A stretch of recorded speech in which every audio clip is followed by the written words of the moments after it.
Hello, Marcus. Thank you for taking time with the Japan CPO Association. Can you introduce yourself to the audience?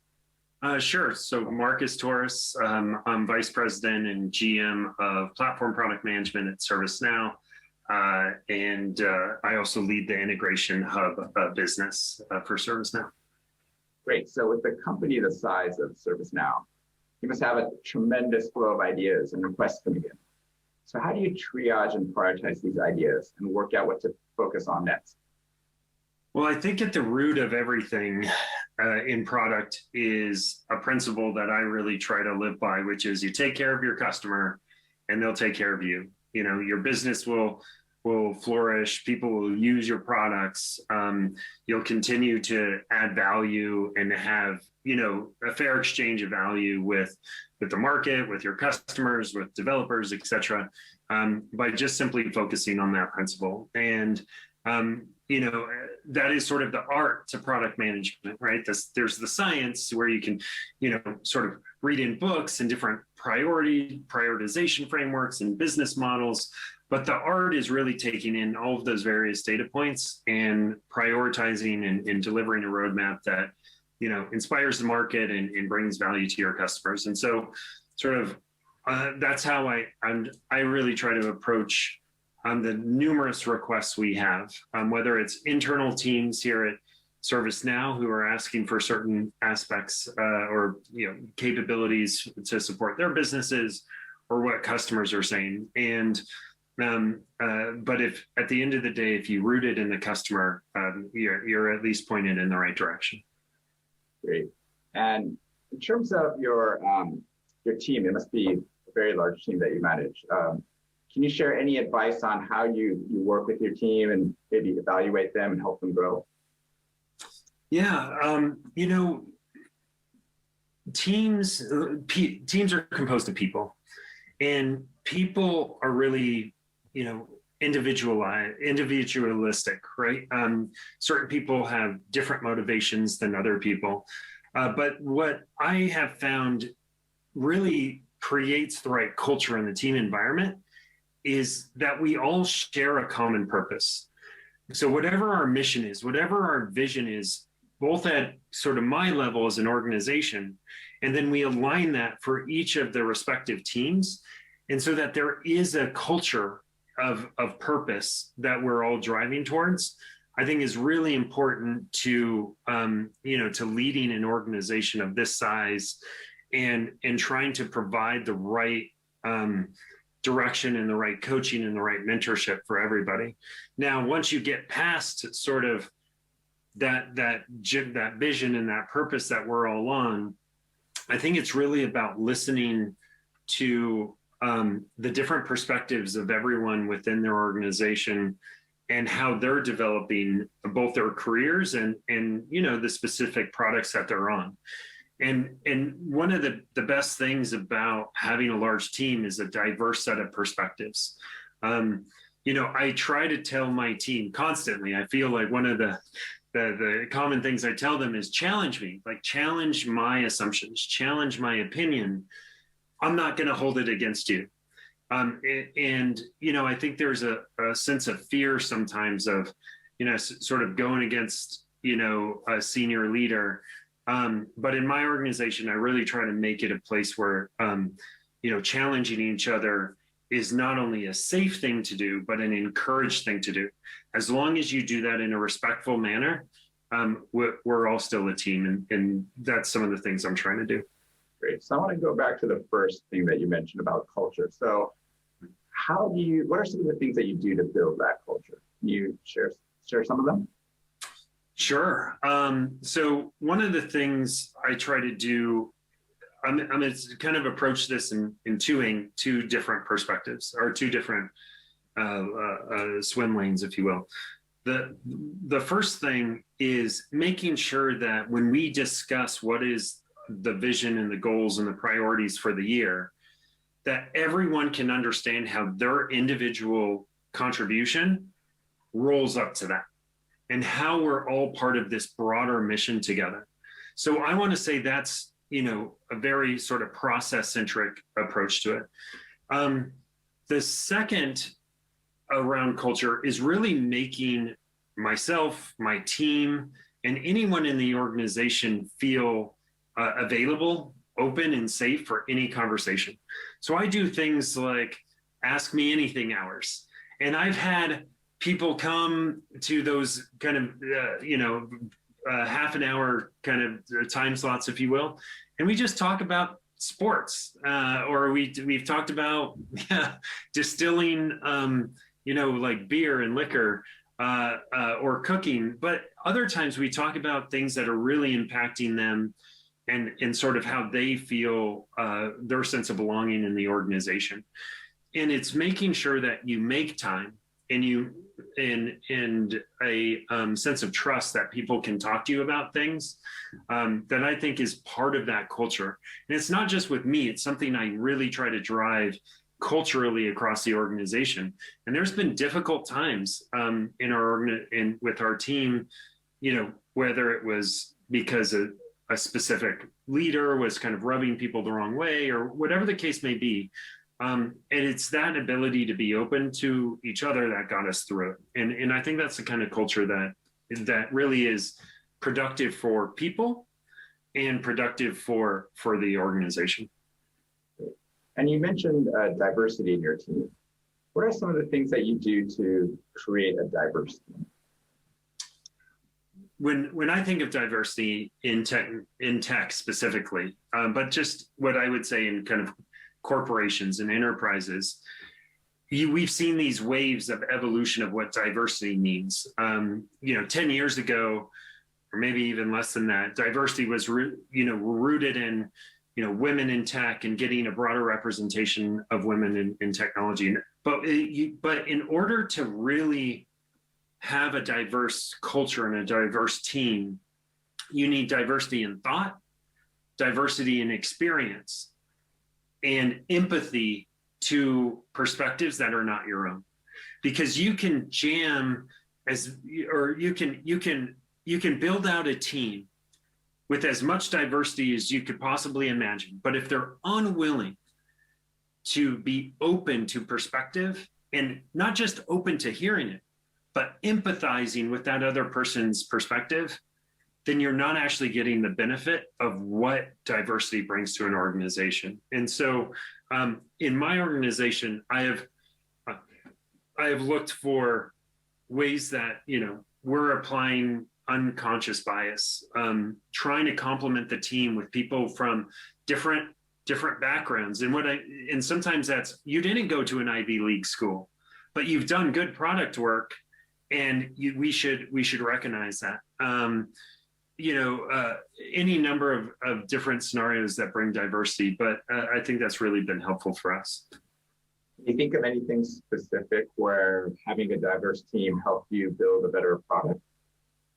Oh, absolutely. We're currently, a leader in low code application platforms.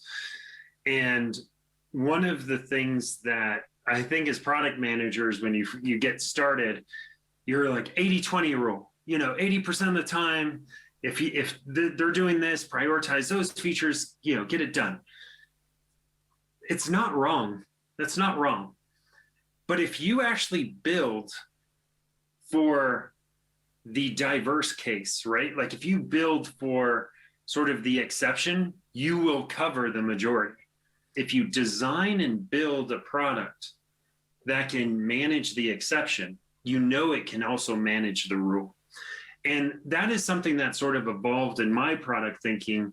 I mean, when you start talking about things like low code platforms and no code tooling, the rule, one of the things I say to my team is my 9-year-old should be able to do this. Can my 9-year-old do it without instruction, just going and giving her the keyboard and the mouse? And I promise you, my 9-year-old is nowhere in the target market for low code application platforms in the enterprise. But if she can do it, then I am convinced that the broad base of the enterprise would be able to do it even better. So hopefully that answered your question. When you look to hire product managers, what sort of qualities do you look for? Yeah. This is a good question and a tough question, Ken. I want to say product management, it's sort of the new hot, job title everybody wants, or at least the role people want. And there's a good reason for it. When, I think when people want to apply time and effort and a big part of their life to a profession, they want to have a sense of ownership of what it is they're doing. And product management is a great area where you can actually feel like, I own this, I'm helping to drive this. Now, as a result, we're seeing sort of this wave of people trying to get into product management. And, it comes from common areas. Everybody kind of getting an MBA degree right now wants to be a product manager. That's a very common thing that I'm seeing. Engineers are saying, hey, I'm tired of just building it. I really want to make decisions on what we build. And they become product managers. And they're really from all over different departments or different roles and functions really are looking at product management. And that's because it has such a variety of this different kind of responsibilities you have. But when I look at who we hire into product management, the one thing you can't teach it in a book, at least in my perspective. You can't fake it, is what I would say, is having a product mindset. And I'm going to give you a story that I think kind of resembles this. I stayed at a hotel in San Diego, California, and it was the Hard Rock Hotel, right? And they gave me, whatever, my room, my suite or whatever it was. And the room was beautiful and it had this gorgeous bathroom, but in the bathroom, the sink, you couldn't figure out how to turn on the water. Like it looked just like a stick, like almost like an inverted lollipop. And you just were like, which way is hot? Which way is cold? Which one is more pressure? And it literally rotated 360 degrees and it had no markings whatsoever.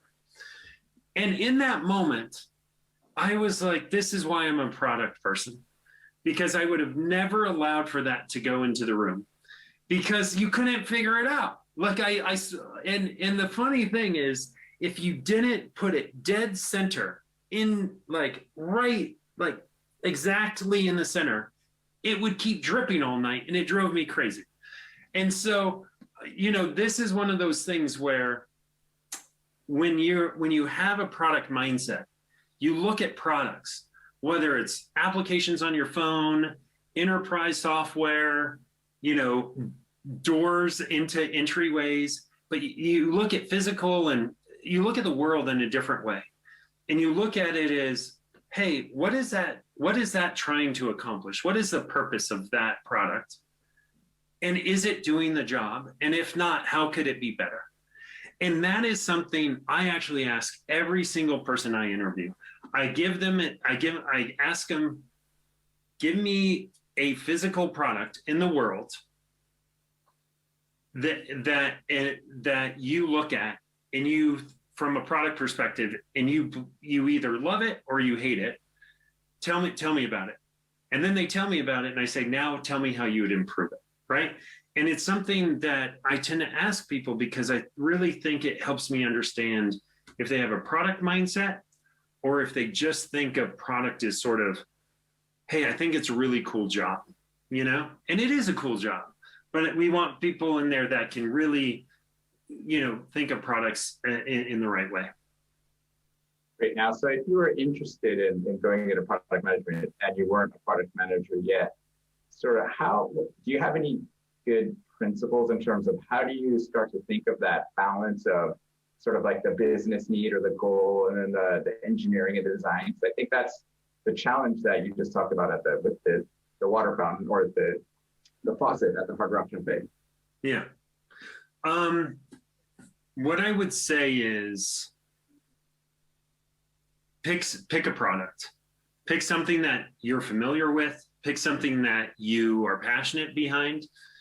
And actually kind of go through the rhythms of you being a product manager. What would you change? What would you fix? What would you do? Then when you're done with that, actually go and try to get people to align to it.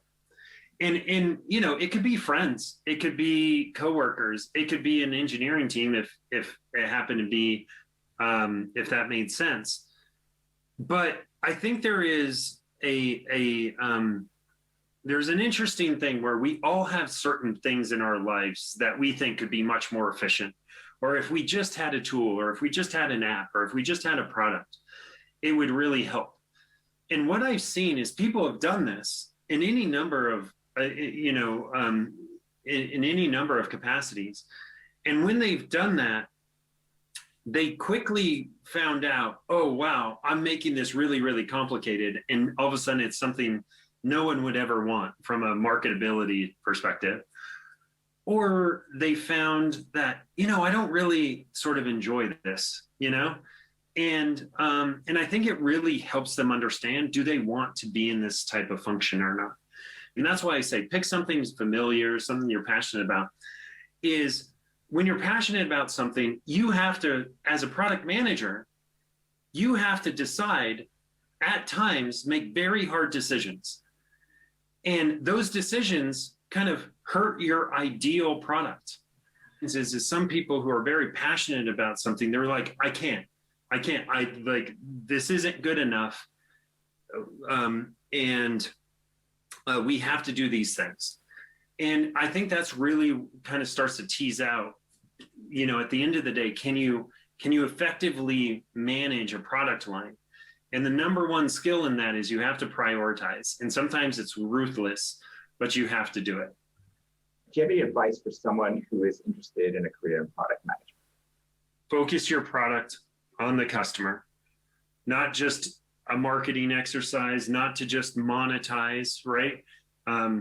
Earlier, I said a lot of people come into product management from grad school or their MBA program, and they're immediately like, I want to make $1 billion. I want to make $1 billion. Really focus on the need of the customer, and are you addressing the need of your customer? From there, it's really about partnership with engineering, partnership with design, and partnership with your go-to-market functions within your organization to really take that concept and bring it to life, addressing the need of the customer in a way that you can market it, that your company can sell it, in that you can really continue to grow with it. And I think those are some of the things I would think about, is the diversity of roles that you're going to have in product management, but always rooting that in the need of the customer, or the core premise of why you're building that product. Stay true to that, and then learn the skills of how to work across all those various organizations to make it come to life, if you will.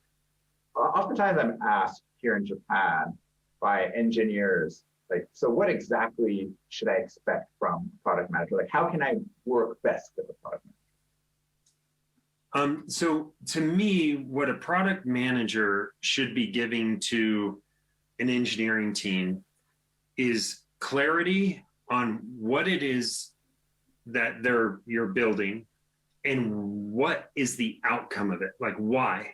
So the what and the why, okay?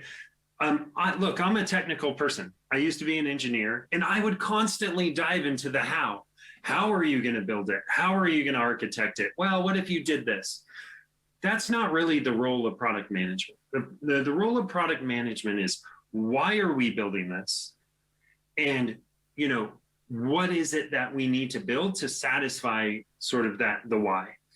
And if you can do that, that's really going to give the clarity to engineering to help make sure that what they actually build or how they build it actually achieves the outcome for the customer, right?